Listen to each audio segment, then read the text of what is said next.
Good afternoon. My name is Joseph Tucker Edmonds, and I am the Associate Director of the Center for the Study of Religion and American Culture.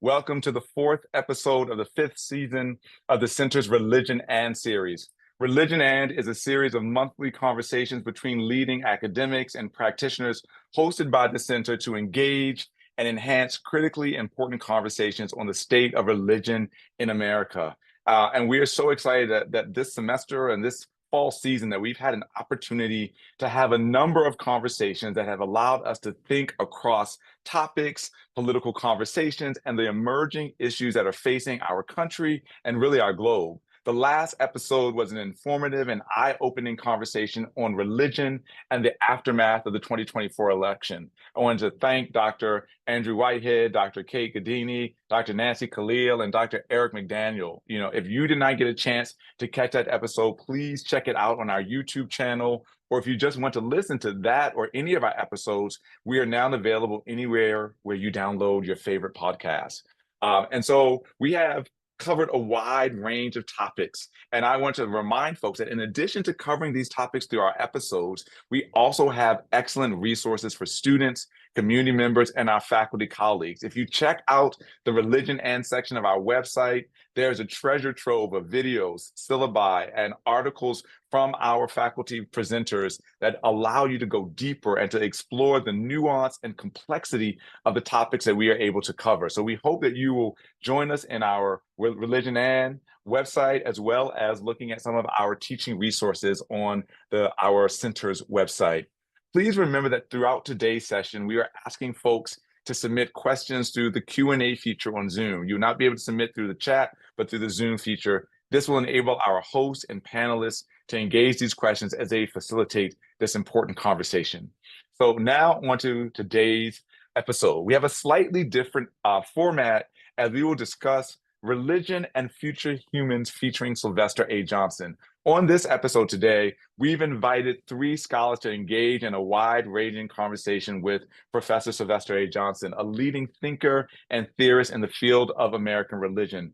Dr. Johnson is not only known for his contributions as a historian and a theorist, but he is highly regarded as an innovator and a boundary breaker who disrupts disciplines and creates spaces for emerging themes and questions amongst scholars of religion and really amongst scholars across the academic discipline. So today we're going to explore his work on artificial intelligence, thinking about surveillance and the FBI, Black studies, and ultimately the future of the humanities. Today, we have a panel of scholars and thinkers to engage the work of Dr. Johnson and to engage Dr. Johnson himself. We have with us as our host, Dr. Philip Goff, who is the professor of history at Indiana University, Indianapolis, and executive director of the Center for the Study of Religion and American Culture. His research specialization is American religious history, with 8 books and over 200 articles, reviews, and scholarly papers in that area. His most recent books include Civil Religion in America, Religion and the American Nation in the 21st Century, The Bible in American Life, as well as Religion and the Marketplace in the United States. He is also the co-editor or the lead editor of Religion and American Culture, a journal of interpretation. Joining Dr. Goff as one of our panelists to engage Dr. Johnson will be Dr. Andrea Jain, who is a professor of religious studies at Indiana University, Indianapolis, and a research affiliate at Indiana University's Environmental Resilience Institute. She's also the editor of the Journal of the American Academy of Religion. Dr. Jain is the author of Selling Yoga from Counterculture to Pop Culture and Peace, Love, Yoga, The Politics of Global Spirituality. She received her doctorate degree in religious studies from Rice University, and her areas of research include religion and capitalism, global spirituality and modern yoga, gender, sexuality and religion, and the theories of religion. Welcome, Dr. Jain. Our final panelist who will be joining and engaging Dr. Johnson is Dr. Leonard McKinnis, who is an assistant professor of religion and Black studies at the University of Illinois at Urbana-Champaign. He is a scholar of 20th century Black religious movements that spawned in the wake of the Great Migration. His first book, The Black Coptic Church, Race and Imagination in a Newer Religion was published in 2023 with the NYU Press. And at present, Dr. McKinnis is working on an ethnographic study of the Nation of Islam. The book is tentatively entitled Everyday Muslim, Material Spirituality and Lived Religion in the Nation of Islam, as he investigates spirituality as material and embodied practice among the Nation of Islam followers. His work has been supported by the Crosswords Fellowship, Wabash, and the American Academy of Religion. And finally, I just wanted to add a little bit more to my introduction of our featured guest today, Dr. Sylvester A. Johnson, who is professor of Black Studies at Northwestern University. He was appointed in 2024 to hold the Klug Chair in Technology and Society at the Library of Congress's Klug Center. As a scholar of race, religion, and technology, Dr. Johnson works at the intersection of technical and humanistic stakeholders to advance more democratic, inclusive outcomes for an innovation-driven society. His research, which is quite broad, and we're so excited to have him, has examined religion, race, and empire in the Atlantic world, religion and sexuality, national security practices, and the impact of intelligent machines and human enhancement on human identity and systems of racial domination. I mean, but I'm just so excited to have him here with us today. In addition to that, Dr. Johnson is the founding co-editor of the Journal of Africana Religion. He has authored 2 books, African American Religions, 1500 to 2000, Colonialism, Democracy, and Freedom, published by Cambridge Press. And his first book, The Myth of Ham in 19th Century American Christianity, Race, Heathens, and the People of God. He most recently, I think, has co-edited The FBI and Religion, Faith and National Security Before and After 9/11, published by the University of California Press. So we are so excited to have Dr. Johnson with us, but also this esteemed panel of his colleagues and scholars to begin this conversation. And so I'm going to hand it over to Dr. Goff, Philip, to begin this conversation. Thank you all for joining us, and I can't wait for this very exciting conversation. Thanks very much, Joseph. Welcome, everyone. Like everything that the center does, we try to build a culture of conversation, and that's what these religion ands have been, usually focused on a topic that we all gather around. Today, we're going to have a conversation really focusing on the work of Sylvester Johnson. Sylvester, you and I go back a long way. We've worked together in a lot of different contexts and capacities, so I'm really grateful to have this opportunity to spend time with you. Thank you very much for being here. Yeah, thanks so much for the invitation. Well, I wanted to get things rolling, and I invite my colleagues to jump in. I want to spend a little time thinking about the arc of your career, I suppose, which is remarkable. You keep blazing new paths into areas that bibliographies grow out of, it seems like. And I mean, think back to the first time I met you. You're working on your book on the myth of Ham and enslaved people.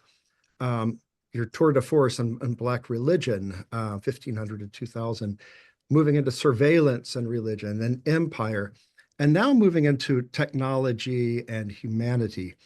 And I wonder if you might talk for a few minutes about what ties your studies together and how perhaps one led to another, or maybe what is the through line to your subjects that drew you to this to begin, all of these things to begin with. Yeah, thanks so much, Philip, and thanks all of you for the invitation to join the conversation. Yeah, we go far back, so I should first just give a note of gratitude to the Center for the Study of Religion and American Culture. I was a young scholar of American religion at the center many years ago, and have had the opportunity to serve as a mentor since that time for that program, and published in the journal. There's just so many ways that center has really been a really incredible resource for my own professional development and so many others. And so excited to see this program, this set of conversation, as another iteration of how the center is serving its mission and doing its work, and just wanted to express that gratitude with it. And I think your question about the way that these different areas of research and study have been connected. I'll say at the highest level, for me, it's a sense of just trying to understand this interest at stake in asymmetries of power and influence that happen to shape our society and our world. So when I was a graduate student, I studied with James Cone at Union Theological Seminary and a host of other faculty, of course, who spent a lot of time trying to get students to appreciate the importance of understanding how social systems of power operate and why that's important for interpreting the cultural and historical and political dimensions of religion. And that had a huge effect on me in helping me to want to develop more of an understanding of how these different systems of power and culture operate in our society. And if there's a common thread, it's certainly that. Um, I I would say what might seem to be most different from these other areas of research that I've undertaken has been the focus on technology. For me, it seemed very organic. Once I understood the importance of paying attention to the role that the tech has in society. And then I realized over a decade ago that the people and institutions that get to shape, define, design, commercialize, and regulate technology, we're going to have a lot of influence in determining issues of justice and equity and distributions of access to all kinds of resources. So that's certainly one common thread. And then there are also some other threads there about the way both contemporary and more classic questions in the history of religion writ large have informed the way people might be curious about the way our world operates and how that shaped their ability to try to both interrogate systems of life and society and identity and power, and also maybe even shape those systems. So those are a couple of connections that run through different areas. That's great. Thank you. I'll open it up here. Oh, Leonard, sure. Yeah, real quick, Sylvester, just so I'm thinking about the work that you've done in Black religions, for instance, right? And the curse of Ham, and then looking at, of course, the broad history you gave us in that really great book. I'm wondering if you can think through with me about what you see as the future of this field, right? And I'm wondering specifically if you could speak to the relationship you see between, for instance, religion and Black studies, right? As you talk about systems of power and domination, I'm wondering if our current political climate, right, renders the field different, or where you would like to see the field go in light of our current context. So those kind of two questions there. Yeah, no, thanks so much. I think I remember having a conversation with another scholar who was asking me a question about this relationship between Black studies and religious studies, and including and particularly African American religions. And the question they asked went something like, why aren't more scholars who are in Black studies / Africana studies, why aren't more of them interested in the study of religion? Because if you look at the history of how these areas have emerged, these fields of study, it's certainly the case that religion has been very important in the work of people like W.B. Du Bois or Zora Neale Hurston, and so many other people whose work has been foundational to Black studies.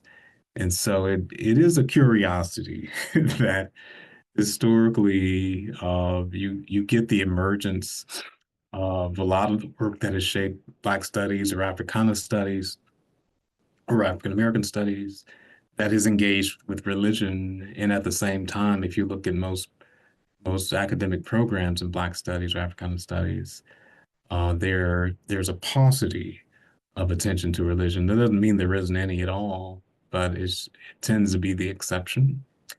And I think some of that just may be due to the time period when these departments of Black studies or Africana studies emerged, which was starting in the 1960s and then 70s. That there was also a lot of, I would say, almost skepticism toward religion.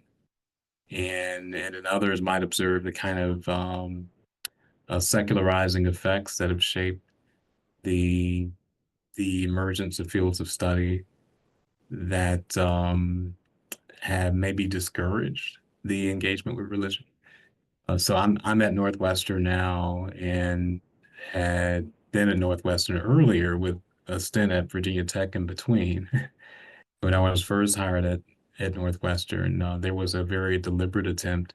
I was hired in the Department of Black Studies there, and ended up getting a courtesy appointment in religious studies as well.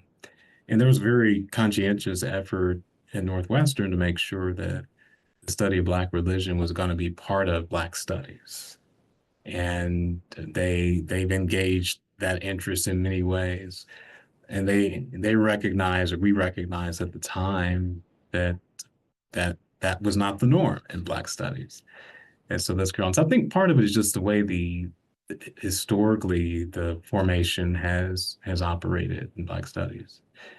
And I think that going forward, and what's the future of these fields of study, I hope that there will be more cross conversation between Africana studies or Black studies or African American studies on the one hand, and the study of religion on the other, because they're organic connections that are just germane to how those histories have developed in our society. And I think theoretically, analytically, it's so important to pay attention to those themes. I also hope that that these disciplines will actually encourage even more transdisciplinarity. And I realize that there are some real constraints to how that can happen, given things like very formal demands for how you fulfill curricular expectations in programs and departments. But I think problems don't come in a disciplinary box. Problems are organic. And if the more that we can prepare students to think organically about solving problems, I think the better outcomes we're going to have for our society. And so in addition to that, more cross-fertilization thematically, I hope there's just also more transdisciplinarity.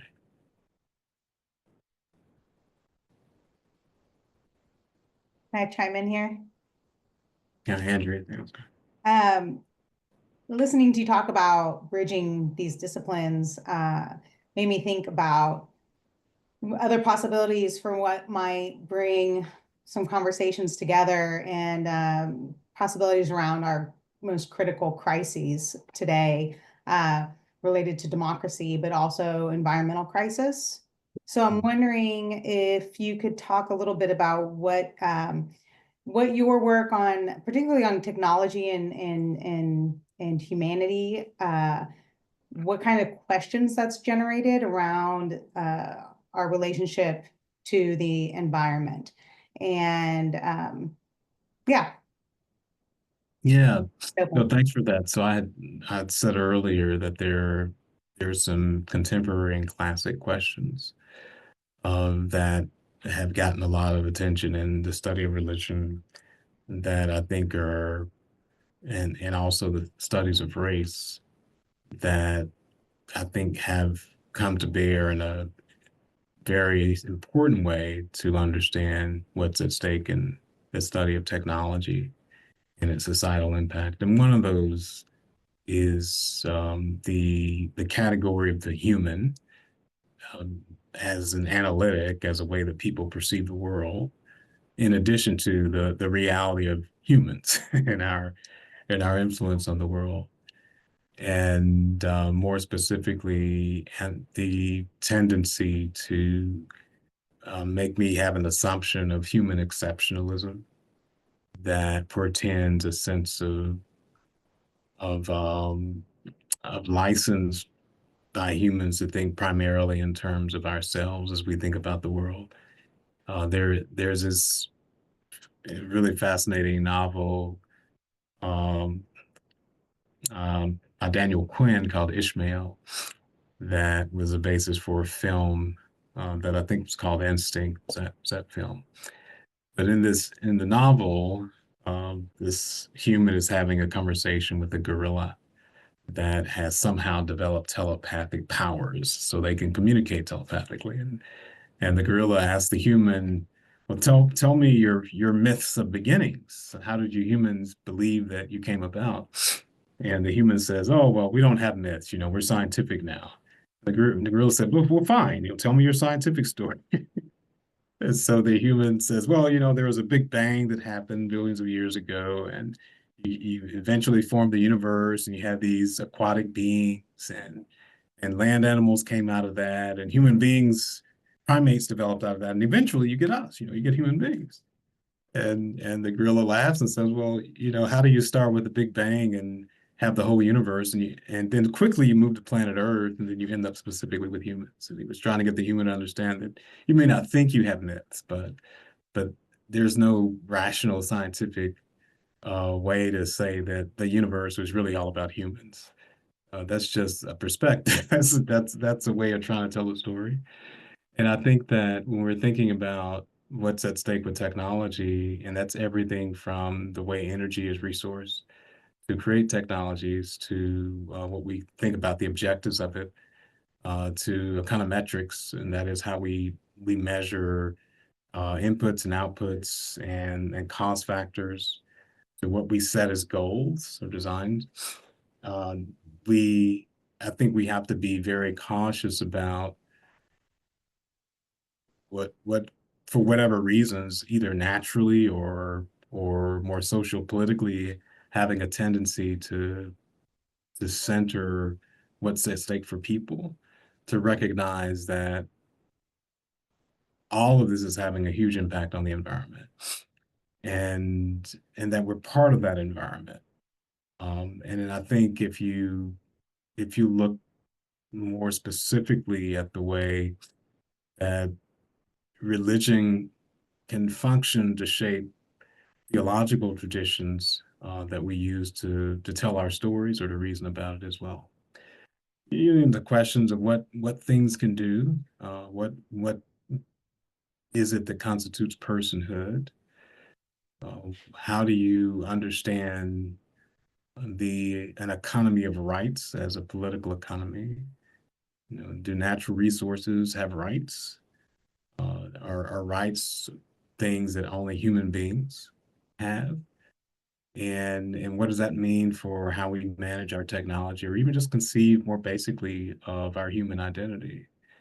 And so those are all questions that tug in different ways at political projects of human exceptionalism that I think give us a lot more ammunition to think with and try to understand how we can operationalize more holistic understanding of what our place is in the world, and particularly as part of an ecosystem that is part of this planet.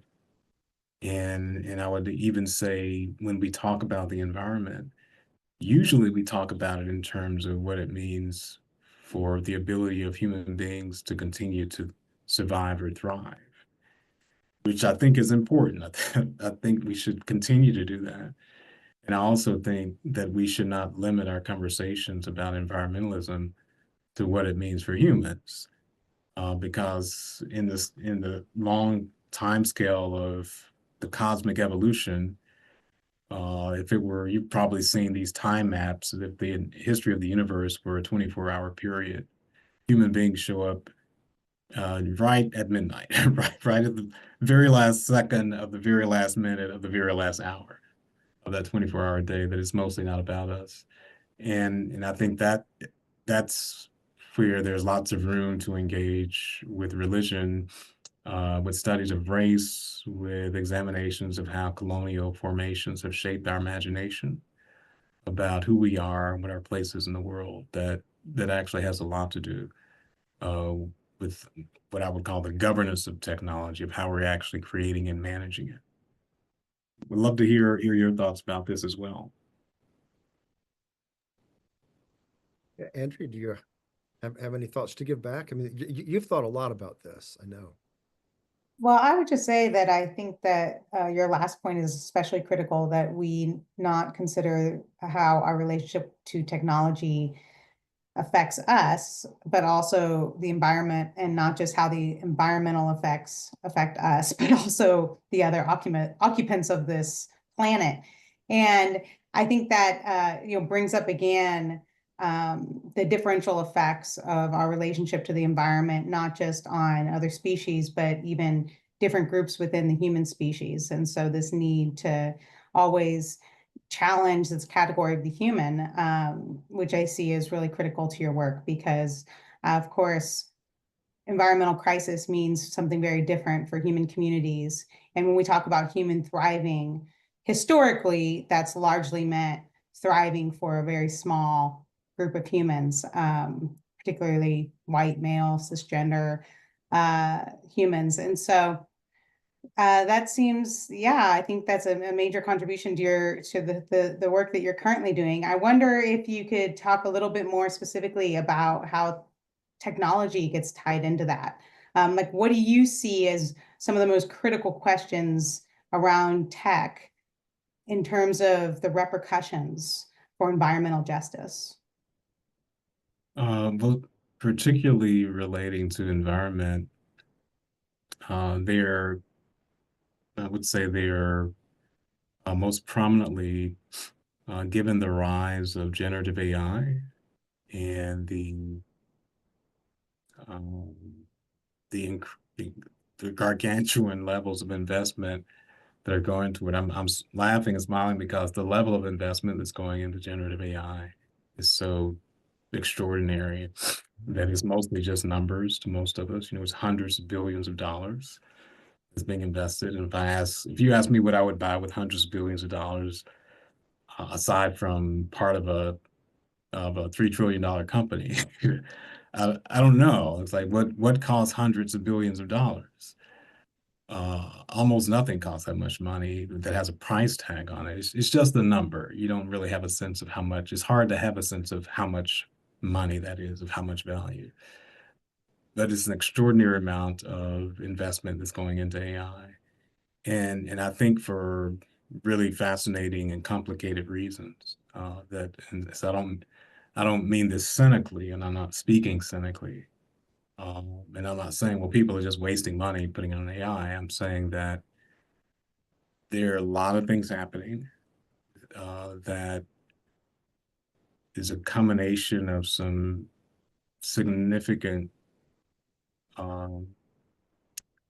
benefits to multiple sectors of our society, and that's everything from healthcare to labor to knowledge capital. And there are also some significant threats that are equally relevant to those same areas and others. And so I have a very nuanced approach to trying to understand what the stakes are and what the repercussions of these different strategies are. But there's a lot of investment that's going to it.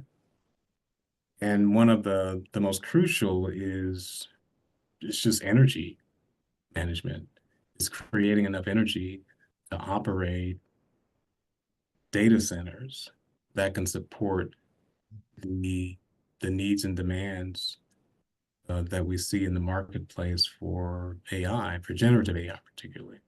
There are lots of efficiencies of scale that are quickly getting made for AI. That is to say, if you just go back 24 months ago and you look at the amount of electricity required to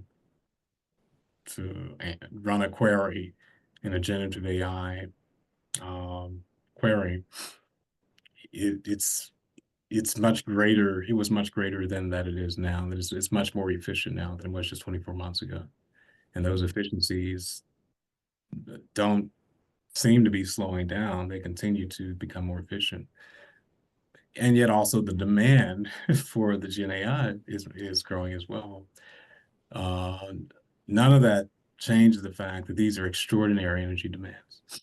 And so that's a huge issue when it comes to what the impact on environment is. And that's everything from water resources to people, households who need electricity. So that's one issue. Another issue is also just in terms of thinking about the environment is the impact that this has for how we are dealing with agriculture. So if you're looking at demographic growths and expansions of human communities and the way that our technology and agriculture is, which maybe is not often thought of as a technology, but agriculture is one of the oldest technologies that we have. It's also one of the most innovative sectors of the tech economy, our ability to grow food. We have an interesting situation now. So right now, in 2024, if you take the level of agricultural production that happens on our planet for human populations, and you take that level of production of food forward just 25 years, we already have lots of food insecurity in the world. That food insecurity is set to become extraordinarily more severe in just 25 years if we do not globally significantly increase the level of food that we're providing for the world's population. Okay. And kind of to your point earlier, we know that the so-called global north is the most food secure, but even the global north is going to be devastatingly affected by this if something doesn't change.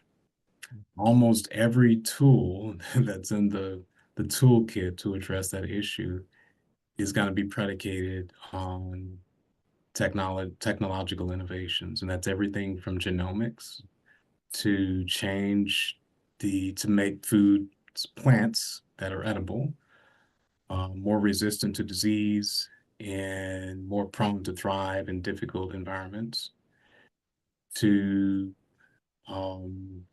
technologies to eliminate the need for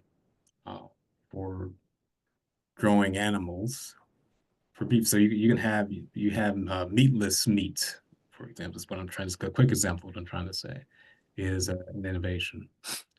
So people, if they want to enjoy the taste of meat, you don't have to grow cattle just to slaughter them food. But the point is that we're not going to be able to feed the planet. And that's pretty serious. And I'm not saying that we shouldn't be concerned about non-human animal populations. I just said we need to be concerned about other things. But it's not a zero-sum game, it's a holistic game. And so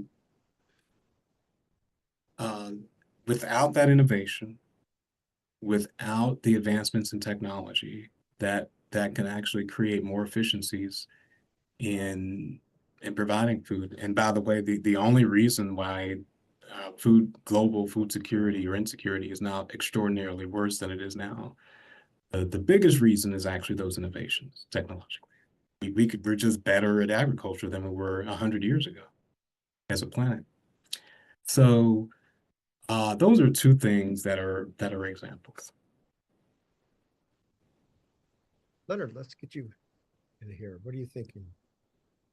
No, yeah, thank you. I'm just sort of thinking about this conversation that you and Andrea had a few moments ago around the human. And I'm wondering, Professor Johnson, if you could sort of think out loud for a minute. Might you see a relationship between, colonial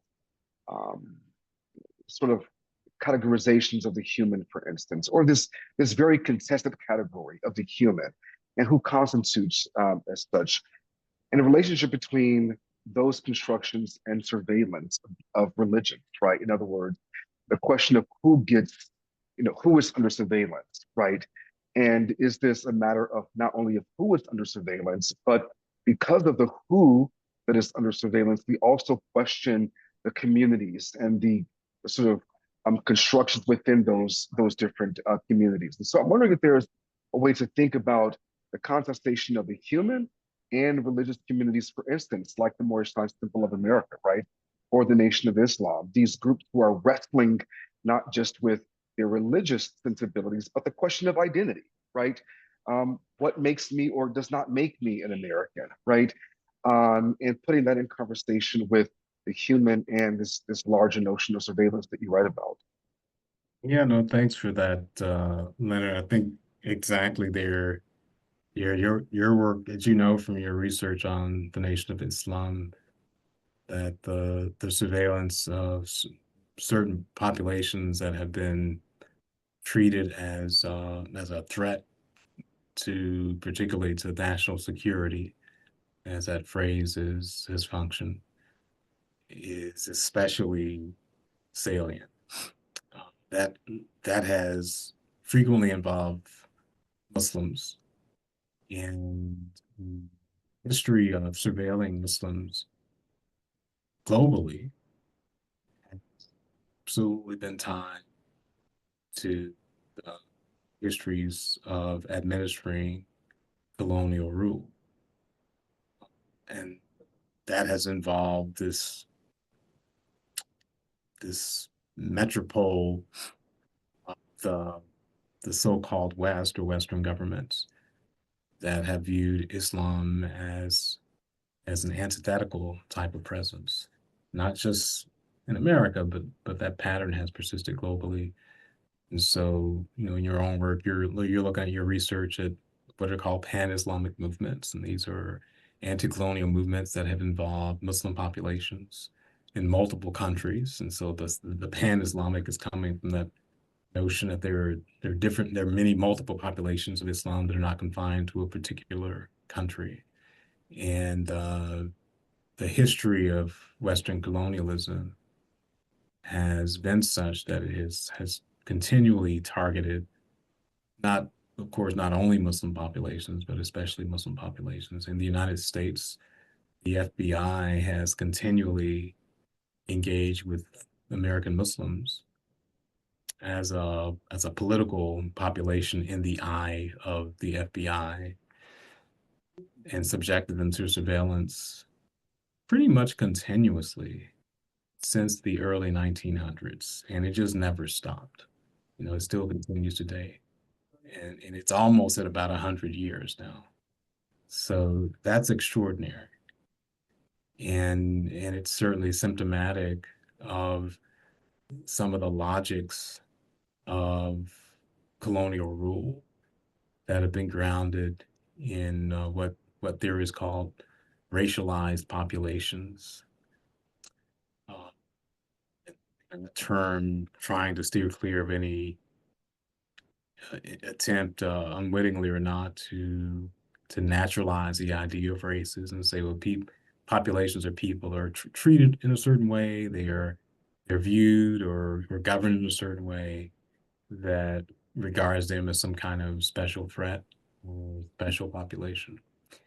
And that unfortunately has continued to inform a lot of what happens with race and politics, particularly when it comes to surveillance. And a lot of the methods that the FBI ended up deploying against Muslims were used against other groups and spread to target those other populations as well. So yeah, this is a really important area of study that I think is going to be of continuing importance for understanding the problems that have emerged in surveillance, particularly of minoritized populations, and hopefully can be a basis for mitigating the harms that have been caused by government's surveillance of these groups, and by surveillance, not just observing them, but also targeting them for counterintelligence operations that have violated the rights and freedoms of those communities.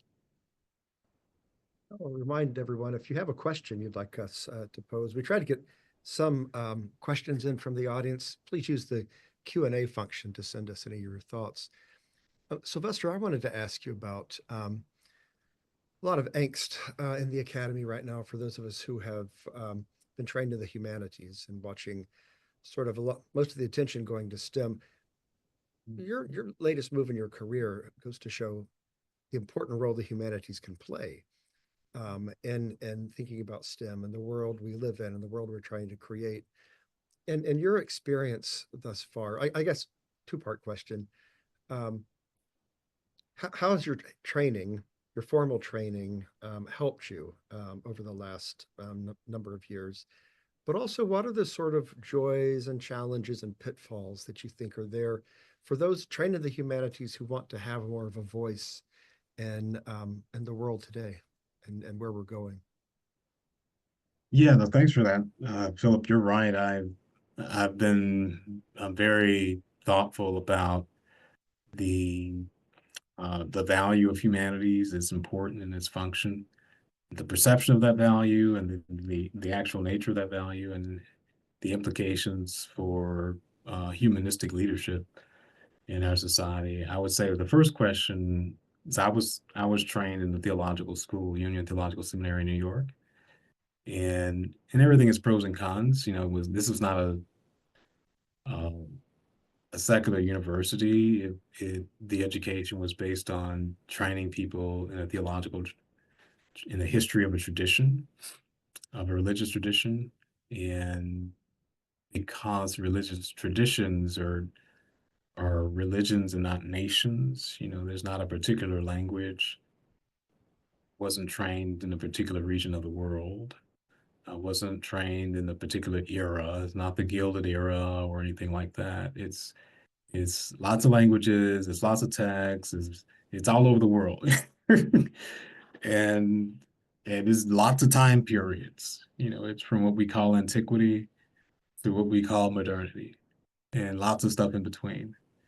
And I never, while I was in grad school, I just sort of took that for granted. I didn't really think about it until I left. And most people in departments that I've worked in African American studies, Black studies, religious studies, were not trained in the theological school. They were trained in a secular university, and they're trained in a language, in a basically a nation state paradigm where there's a language, there's a region, there's a time period. And so at first it just made me feel a little weird and strange.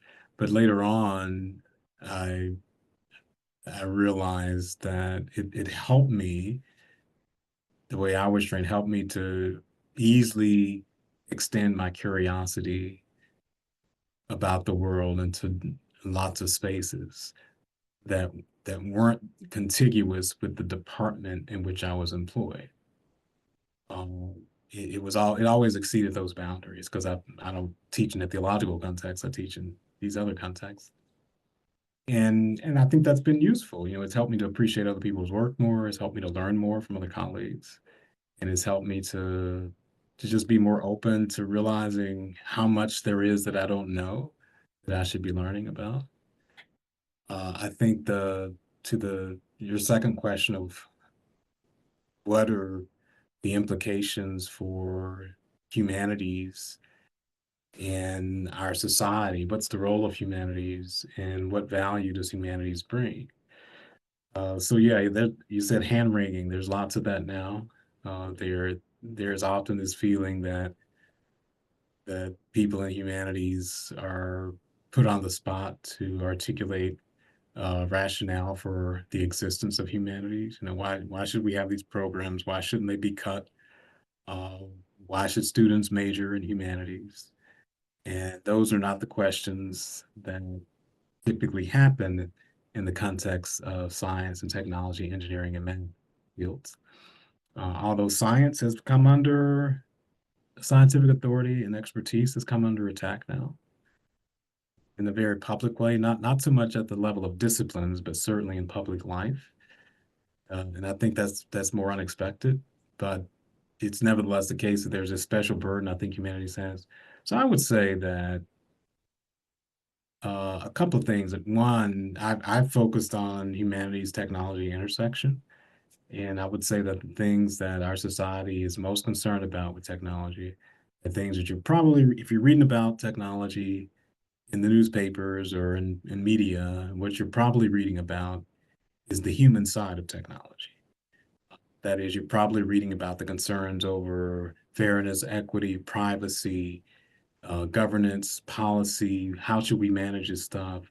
What should companies be allowed to do? What does social media mean for any age group, but especially young people who can experience mental wellness issues, given the effects of the way social media might exacerbate certain aspects? That's the human side. And you're not going to address the human side of technology in any successful way without expertise in humans, in the humanities, in those humanistic disciplines. That leadership from the humanistic disciplines is essential to addressing what I think are fairly described as the hardest problems that we have to solve with technology. There are technical problems that are very difficult to solve, but we're better at solving technical problems because we've invested so much in solving those problems. We have underinvested in solving on the human side. And that is why those problems are harder. They're very complicated, and we don't have enough talent addressing it. And I'm not saying that everyone in humanity should run off and try to lead technology. People should do what they want to do, and people are going to want to do different things. And so because of that, I think we should encourage and foster and nurture more leadership of these big societal issues, leadership coming from experts in the humanistic areas, because that's really urgent, and that urgency is only going to increase. Okay, one question, throw it back out to my other friends here, but someone has written in, and it's along the lines what you were just talking about. They wanted to ask about how you see AI and the construction of race interacting in the future. For example, how it relates, how Islam is racialized and exclusion from Blackness, despite the deep and intertwined history of the two in the US. And do you see AI as further entrenching those kinds of racializations? Yeah, that's a great question.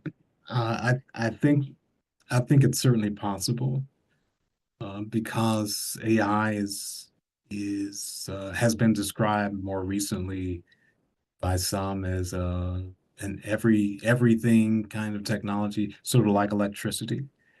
That it doesn't matter what you're doing, what area of life you're working in, you're probably using electricity. And people have described AI in that way, that it's becoming so much a part of how people do so many things that it ends up influencing so many things.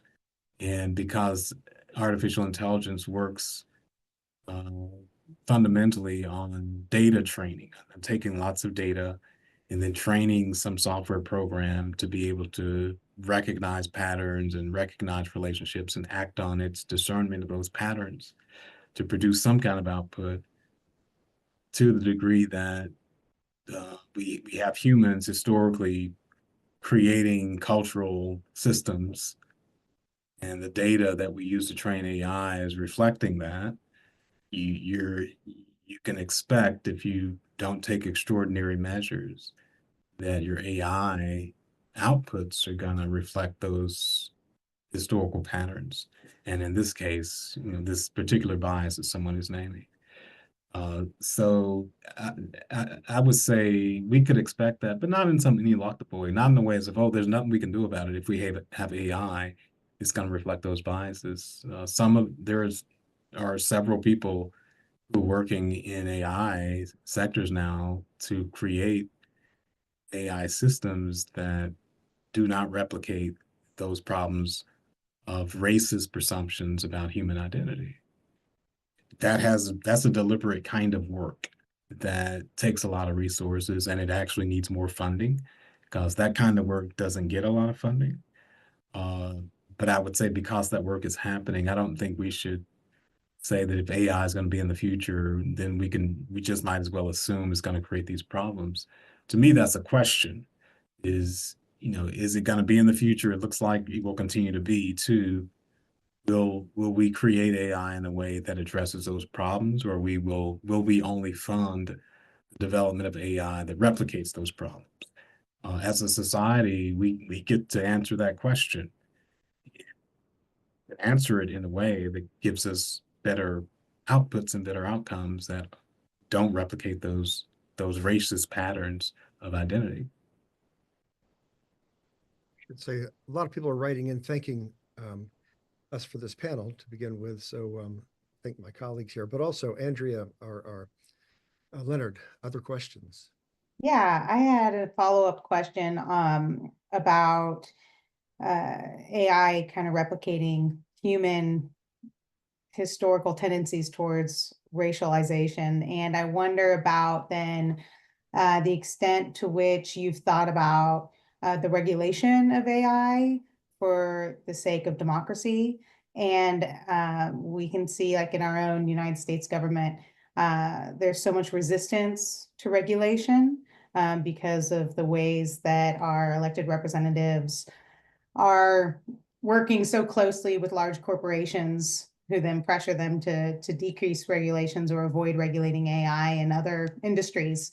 And so just could you share some thoughts about that, the relationship between regulation and its importance, or you should say dangers with regard to regulating AI for the sake of avoiding the kinds of problems you just discussed? Yeah, thanks for that, Andrea. I think that as you are aware, because you just described this trend very well, within the United States, the pattern, the trend line right now is toward less regulation. And that seems to be connected to an effort to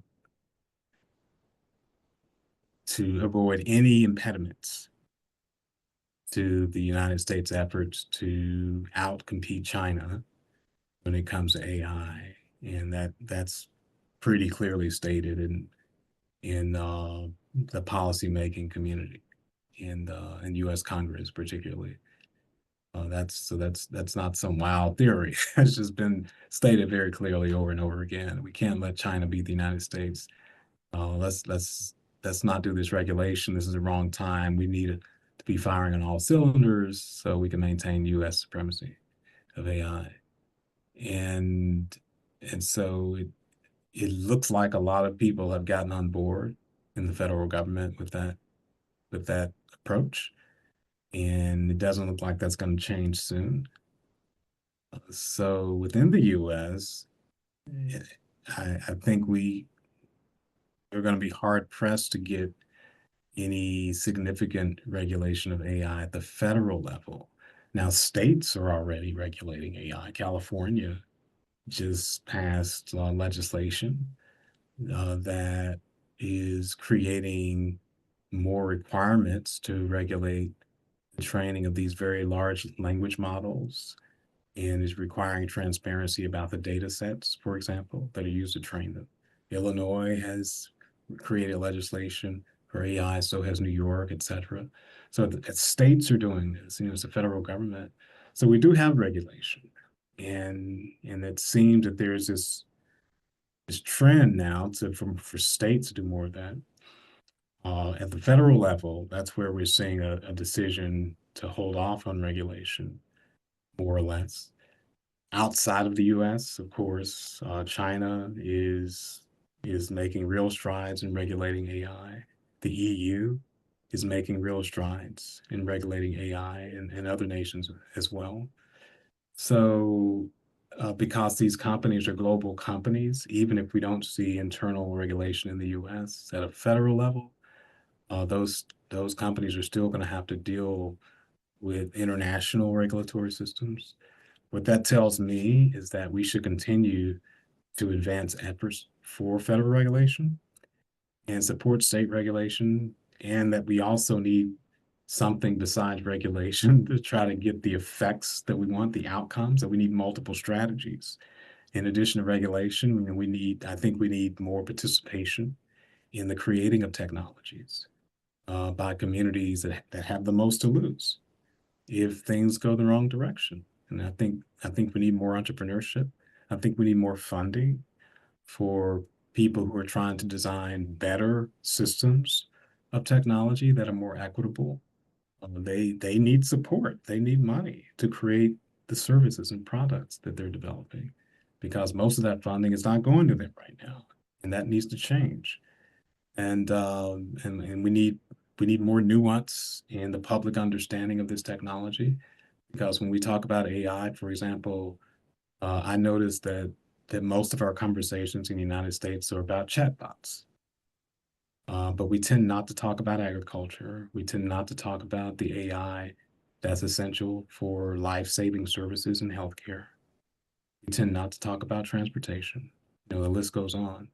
That there are other areas of AI applications that I think would foster a more nuanced understanding of the value of AI, and also help us to understand the challenges and the problems with it that you don't get with chatbots. Because I think it's too easy to look at chatbots as something that is, well, we don't really need these chatbots, so we don't really need AI. Like, why do we even have this stuff? And it's too easy for that the conversation to run in that direction, when there are people whose lives depend on this AI because they have algorithmic systems literally in their bodies that are keeping them alive. And that technology has been developed in order to create benefits that I think need to be part of that conversation. So, We have other questions coming in, but Leonard, do you have anything pressing you'd like to? Well, we have, I think, 3 minutes left, so I'm happy to yield, Philip, to one of the questions if you want to go to one of those. Right, yeah, actually, a couple of people have written in about this, and again, it's on the theme of STEM and the humanities, and thinking about being in STEM-heavy schools where they're dwindling humanities enrollments. Someone writes, I would like to build these interdisciplinary bridges without A, doing it on STEM terms, or B, merely being critical of STEM. You've started to answer this question already, but how have you done this programmatically? Really good question. yeah, no, thanks for that. That's such an important area, I think, is to really work across these boundaries of disciplines, knowledge. So I have appreciated the opportunity to work with people who are in multiple areas of a university, from business to engineering, to agriculture, to to mathematics, which is often a kind of pure science that doesn't lead to easily commercialized products necessarily. And I would say first, engage with people who will invest in the relationships, because people collaborate with people they know. And if you want to create programs that reach across disciplines, you can do so much more easily when you build relationships with those people first. And then you have the relationship as a basis for whatever collaboration you're trying to create. And you get to make more friends at your university because there are all these people doing interesting things that are in other areas. As far as on your own turf, I appreciate that point as well, that it's not that we shouldn't sit at other people's table, but we should have our own too, and invite people to our table. And we can do both. It's not a zero sum. And I think that's important, to cultivate more leadership and centers of gravity in humanistic disciplines. And I think anchoring programs in departments or colleges that are humanistic is one way to do that structurally. I think external funding is very important, because internally this is just a hard sell or a no-go, because university budgets are deeply constrained. There is actually increasing funding, external funding, to support humanistically or humanities-led work that happens across disciplines. I would say it's never been better than it is right now, in fact, for that funding. And so I would encourage seeking that funding. I would also say collaborate across institutions. The thing I hear from people at universities who want to do something in humanities is they'll say, oh yeah, we want to do humanities plus or humanities and, but we only have X number of faculty who are interested or who have the time or who have the capacity. And I say, be more ambitious and don't limit yourself to looking at the people at your university, at your college.